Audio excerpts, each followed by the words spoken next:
After recording the last episode, I found myself wanting to revisit some of the 2D music projects that are no longer around, or at least active. So I hit play on Genesis' vocal collection Storm of Vengeance and basked on that quality music. Will I ever get to listen to new Genesis music? Most likely not. Sega shelved the project for good in Japan, and we all know that the Chinese project won't have any new music.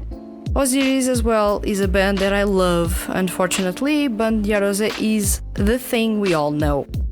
And like these, many more projects and groups or bands with awesome quality were shelved. Sometimes I wish I had the money to found a games company to house those projects, revive them to their original glory. But let's get back at the themes at hand today. For this episode, we will dive briefly into the insanely popular 2D projects, the unique 2D music projects, hidden gems, projects we all miss, the make or break of SEIYUU music franchises, and life after discontinuation of games that supported said 2D music franchises. This episode is brought to you thanks to PM, the hand that feeds HQ's B-rank SEIYUU supporter on Patreon. You can also be a producer for SEIYUU Lounge by subscribing to ranks B or higher on the hand that feeds HQ's Patreon page. Work alongside me to craft 4 or 8 episodes of this podcast centered around a theme or themes you want to explore, provided those are male SEIYUU and music related. I would love to have you on board, so make sure to check the hand that feeds HQ on Patreon. Link is in the description. And note that, just like the previous episode, this is a digest episode including a whole lot of information that I will explore in later episodes of SEIYUU Lounge. Rest assured that if something went by too quickly for you, I will return to some of the topics in extended episodes focused solely on those. Now let's kick off the 7th episode of SEIYUU Lounge.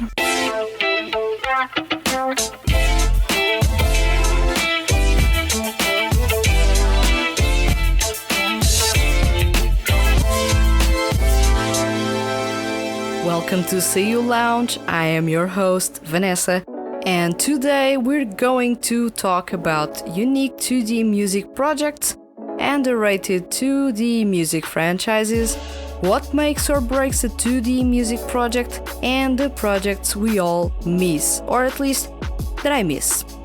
There is so much quality that is completely disregarded by fans that prefer generic projects for shallow reasons instead of supporting music and project quality instead. As a result, I believe that the 2D music industry has been dumbed down to match those low quality standards in which it is only necessary a couple of muscles being shown, having at least one ambiguous relationship between characters to be an instant success. And seeing how those are the standards nowadays, I am afraid that 2D music projects will eventually fail if they try to deviate from obvious baiting of those fans. At the same time, the quality of new projects joining the industry is going to dilute with time if this trend keeps going on.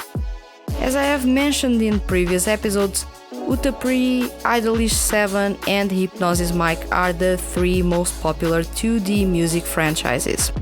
Then we have 2D music franchises like Idolmaster Side M, Ensemble Stars, V Project, A3, that isn't really a 2D music franchise, but there are music releases and it even has a gold record under its belt. So I refer to you about that to episode 5 of SEIYUU Lounge. I've also talked about the reasons as to why all those franchises might be popular, so I refer you to episode 6 of SEIYUU Lounge for more details. Unique 2D music projects. Hana-Doll and Jazz On are the two most unique music projects out there for me. More than knowing the Hana-Doll franchise, fans actually know Anthos better. Anthos is one of those groups that isn't tied to a specific music genre, but it is to a specific tone or vibe that defines them. Their music is mostly focused on creating an ethereal soundscape where listeners will lose themselves in. The soundscapes are rich, even if the instrumentals tend to be, at times, rather simplistic.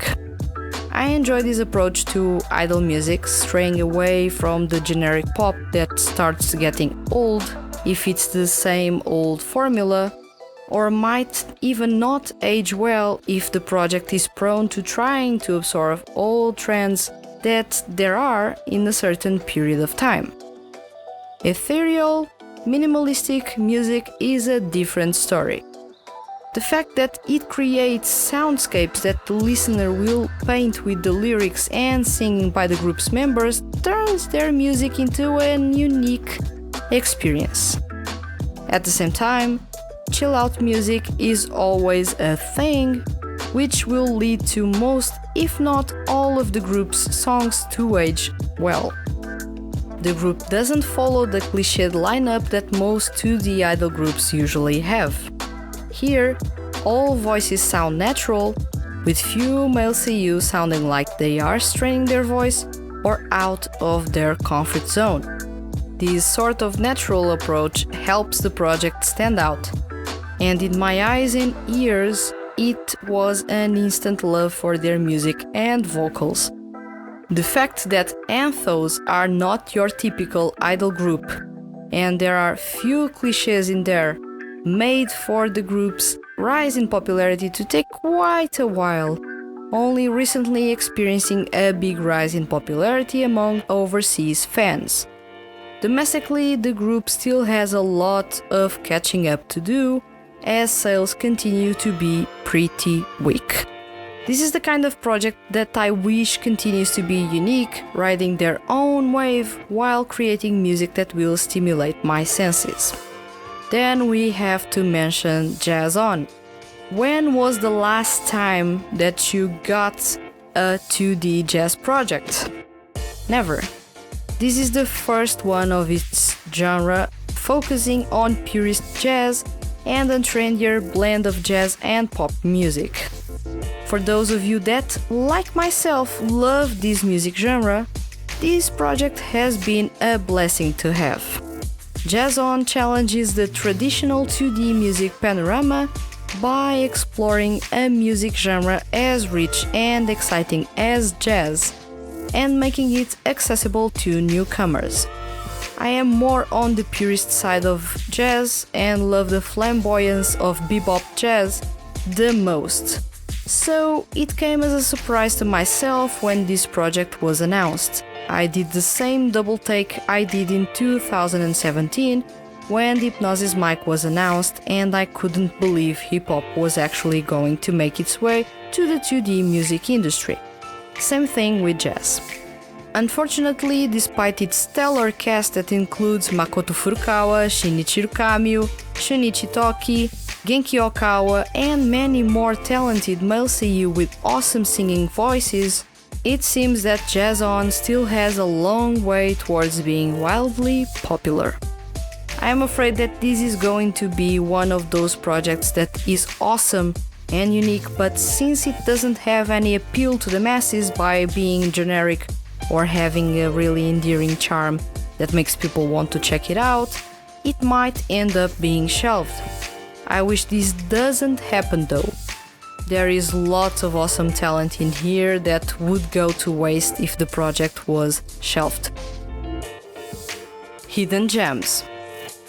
When it comes to hidden gems, I have to mention 4 franchises that seem to have a tight following, but can't break it towards being widely popular because, you know it, these are not pop music driven franchises and there are no idols in here. I am talking about the Dear Vocalist, Dig Rock, Fly Me project, and Dynamic Chord franchises. What do all of these franchises have in common, besides not being massively popular? They are 2D rock music franchises.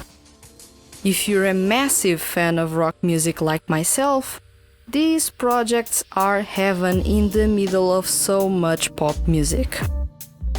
Dear Vocalist is best known as a drama CD franchise, but its unique mix of drama plus music has been a massive appeal for me and many other fans since the very start. This is the kind of 2D music project that managed to catch quite many popular male SEIYUU for its lineup, and most of them are considered among the best singers in the industry. Toshiki Toyonaga, Soma Saito, and Natsuki Hanae. Adding to this top quality vocals lineup is Toshiki Masuda, that has grown into one of the best singers in the franchise, Ryohei Kimura, that never fails to impress, and Nobunaga Shimazaki, that came as a pleasant surprise, impressing with his consistency and control.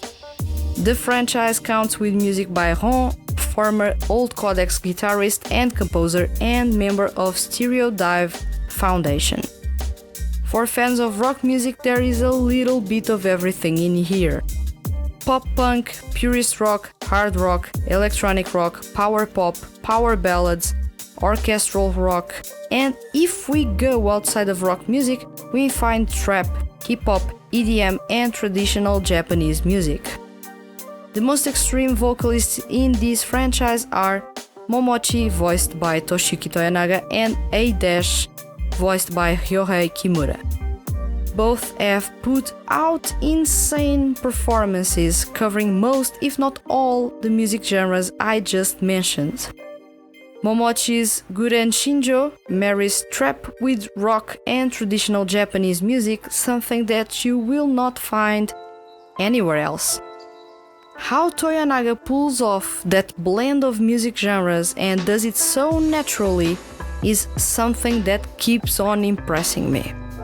A-Dash's Crazy Nutrient is a sexy electro-pop song with a loungy vibe and orchestral steps. Ryohei Kimura's husky vocals and insane ability to be the character make his performances ear-catching. Purist rock fans will enjoy Judah, voiced by Soma Saito. His songs usually are on an aggressive punk rockish and hard rock note, but still with a soft spot at times. Reodo, voiced by Toshiki Masuda, Yu, voiced by Natsuki Hanae, and Joshua, voiced by Nobunaga Shimazaki, present the easy listening takes on rock music, bringing a lot of pop into the mix. This is a franchise rich in quality music and outstanding performances, always delivering something fresh with each new addition to the series. Unfortunately, not everyone is big on drama CDs, and many people don't actually like rock music, especially the new generations of fans, with most only interested in pop, hip-hop, and electronica. However, for those that like to branch out and explore rock music and listening to male SEIYUU rocking out in the coolest and most charismatic way, then Dear Vocalist is an awesome place to start. Dig Rock is yet another cool 2D music project with rock at its core. And you can guess why this project is not more popular. There are no idols, this is rock music and there is no massive marketing machine behind it. There is, however, a star-studded lineup for both bands for this project: Ruby Leopard and Impish Crow. Names like Yuma Uchida, Makoto Furukawa, Takuya Eguchi, Takuya Sato, and more are in this project. But only Yuma Uchida, frontman for Impish Crow, and Makoto Furukawa, frontman for Ruby Leopard, have lent their talents on the vocal end. If you are familiar with both male SEIYUU as singers, you know that you are in for an awesome time with them. Uchida's performances with Impish Crow are focused on power and energy, something that fits pretty well with the band's power pop sound. On the other hand, Makoto Furukawa is often found delivering cool, alluring and intimidating performances with Hobia Leopard, grunge rock outfit that dons a sound and vibe that I enjoy a whole lot. The Dig Rock franchise follows the same format as the Dear Vocalist franchise.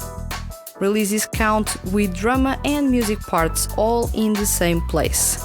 This is a strategy that might not attract some people that don't like to collect drama CDs, but it is perfect for those that enjoy getting to know the lore of the franchise.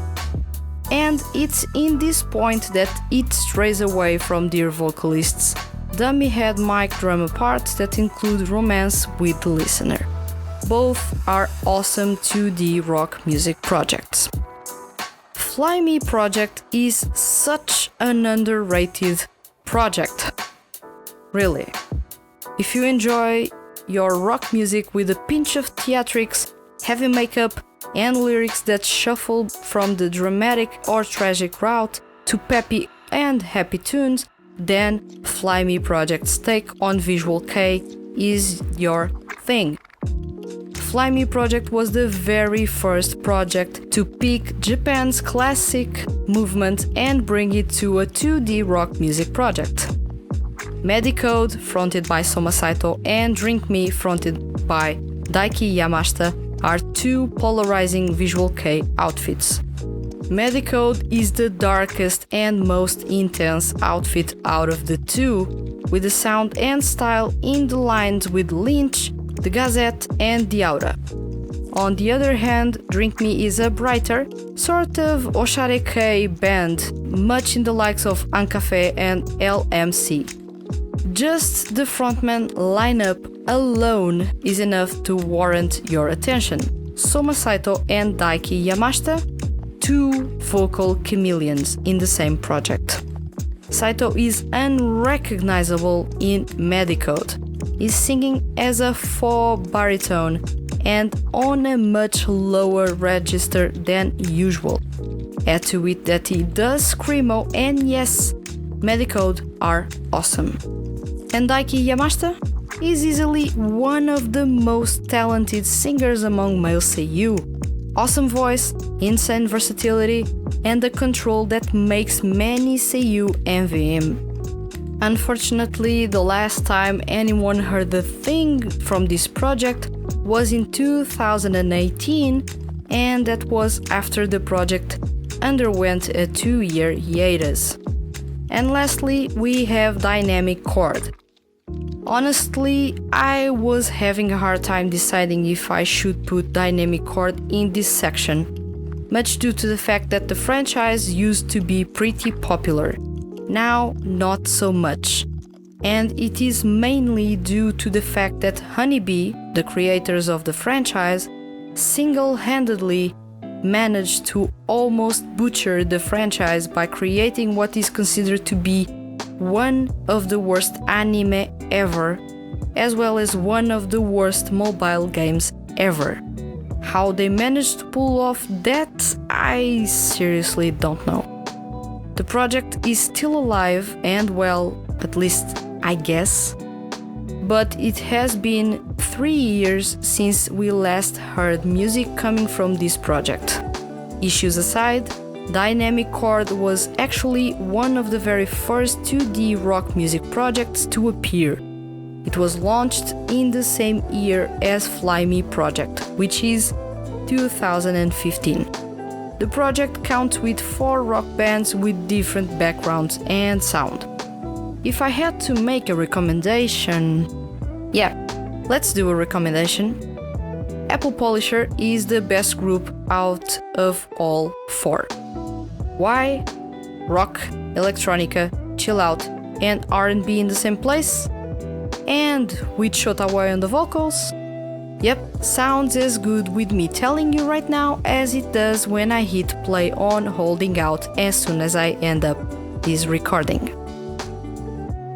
That's a recommendation, and Dynamic Chord counts with 3 other bands: Rêve Parfait, fronted by Takuya Eguchi, Liars, fronted by Takuma Terashima, and Kyoso, fronted by Shotaro Morikubo. I confess that I'm not a fan of some of the songs in this franchise, but for the most part, Dynamic Chord has cool rock music and it is the easy listening type. Projects that we all miss. Well, I will pretend I actually know what you guys miss for this one. At least I will mention the 2D music projects that I miss, which are Bandiarose, Yumeiro Cast, Fly Me Project, and Ready Project. Bandiarose had the strangest end of distribution when they were in peak popularity and the following radio silence by all bands except Osiris is odd to say the least. Out of all 2D rock music projects, Bandiarose had the best and most relatable story and had, indeed, good character development, not to mention awesome acting and even better singing. Yumeiro Cast was the cool theater project before people started to flock to A3. With a solid story, with character development and outstanding music, much due to the fact that the lineups for Yumeiro Company and Genesis were beyond amazing, this was a project that had everything to be successful for many years. Sega left a sour taste on Yumeiro Cast's fans with the sudden end of distribution. It is safe to say that bad management by the company and lack of revenue from microtransactions led to the premature ending. Fly Me Project hasn't really said goodbye, but it is now on its second 2-year hiatus with no communication whatsoever on social media. Given how Soma Saito and Daiki Yamashita's popularity skyrocketed in the last couple of years, it would be a good time to resume the project and try to bring glory to it, now that both SEIYUU are insanely popular. I would love to hear an announcement soon, but I am not holding my hopes high. Ready Project, yet another Sega project. The project kicked off in 2018 in a format really similar to idol shows in South Korea, with the difference though, the lineup was already chosen when the project was announced. Fans got to know the rookie male SEIYUU first, and only after that they met the 2D idol groups. This created a different type of attachment to this project for many fans. A game launched in 2018, and we fast forward to 2019, and the game was out of nowhere cancelled. The project entered a weird phase with a couple of music releases, but since 2019 they haven't released new music, only teased it. This is exactly why people have come to the conclusion that Sega doesn't know how to manage the projects they have in their lineup. They had Yumeiro Cast and cancelled it to focus on Ready Project. A year later, Ready Project's game is cancelled and the franchise slowly fades away, erasing most of the hype and excitement surrounding it. Sega can handle one project at a time, but two? That's confusing. Let's scrap one of those, perhaps even both, because we have a new Yakuza game in the works. After hearing about the successful projects, unique and hidden pearls, as well as the discontinued or currently radio silent projects, you must be asking yourself, but what makes or breaks 2D music franchises? This is a tricky question because I can only speculate while adapting some of the things I've learned working directly in the music industry. These are not exhaustive. Sometimes it's the cast. People often have strong emotions about male SEIYUU that they are not fans of. At the same time, there are others that do not want to spend time getting to know rookie SEIYUU that might be in a project.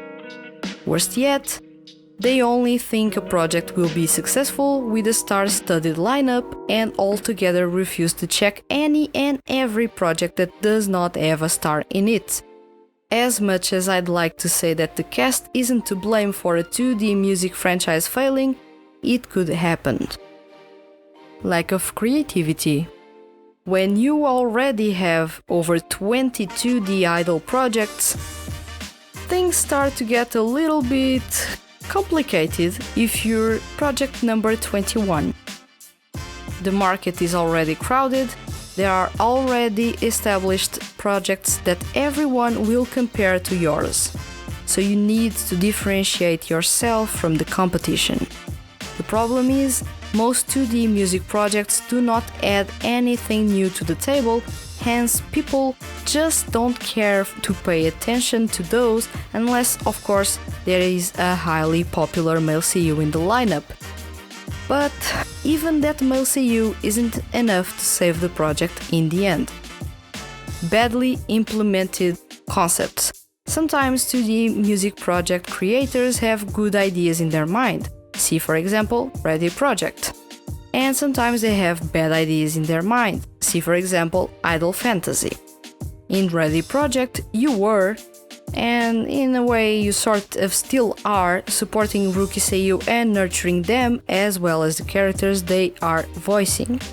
It was refreshing and a completely different take on the 2D idol project concept. Lesson to take from this: if you only have the starting idea and do not have a follow-through, it gets hard to keep the others' attention. What usually happens is that the differential the project had to begin with is scrapped because they no longer know what to do with it and decide to go the generic idol route yet again. Idol Fantasy was a complete blunder. Mixing music with idols and RPG elements was a little bit too much. That project was the epitome of a badly implemented concept. The project wanted to be too many things at the same time and ended up not appealing to many people, even with it being that unique. The bottom line in this case is that going too unique and trying to mix all the game's genres that are popular into one doesn't usually work. Most fans of RPGs don't want to be playing music. They want to grind for a weapon in the game. And most fans of music and idols are not keen to farming or grinding for items in an RPG-ish way. Lack of exposure.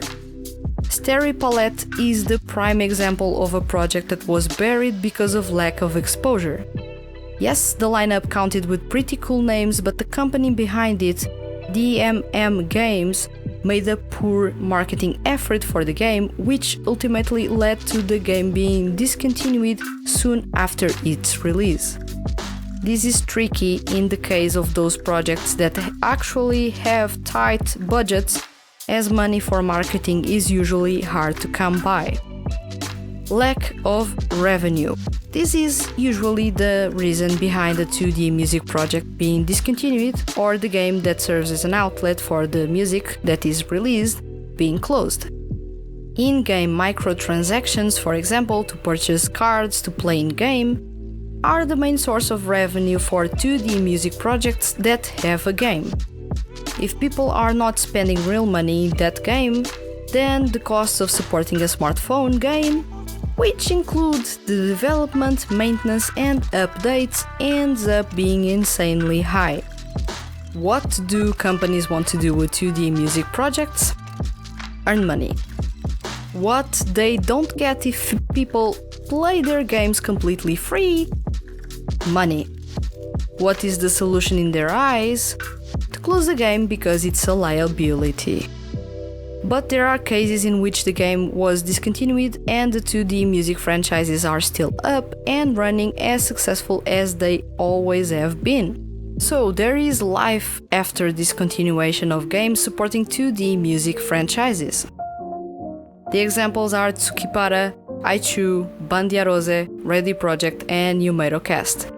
Tsukipara counted with the whole Tsukipro SQ and a live series plus the Tsukyuta franchise. If there is a franchise that has managed to be popular throughout almost a decade, it is the Tsukyuta Tsukipro franchise. The game, however, was discontinued in 2020. But the music coming from the franchise hasn't stopped, and even anime adaptations, follow-ups to the first seasons, are in production. There's no game anymore, but the project lives on successfully. SEIYUU's original game was discontinued, being replaced by a different, more updated version. However, life after discontinuation is pretty awesome for SEIYUU's fans. The game is actually available offline, which is a rare thing. Bandiarose no longer have a game, but Osiris and at times Blast have collaborated with other 2D music projects. Osiris has, in fact, released new music featured on other games. Ready Project's game might not be around anymore, but music and the radio show are still up, in a way. Yumeirocast met the weirdest fate. The project is alive, but only in China, and it was bought from Sega by a Chinese games developer. Weird thing is that only those in China can play it, as it is strongly region-locked to a Chinese social security number. Don't ask me why I was as shocked and baffled as you are right now when someone told me this. Just why would you need a social security number to play a freaking game? Either way, for better or worse, these projects found a way to survive even without their game counterparts. It's not ideal, but it's best than the whole project being shelved.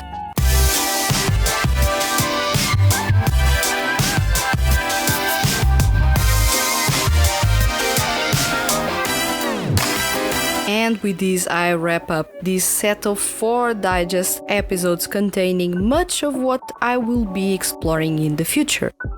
You got to know a little bit about 2D music projects and its games, what reasons might be behind the game being successful or failing completely, and how some projects are enjoying a second chance in different or simpler formats. Hope you enjoyed this quick look at all of these topics. Now, tell me, if you could, which 2D music projects would you bring back? And which would you boost their popularity because they deserve to be well known?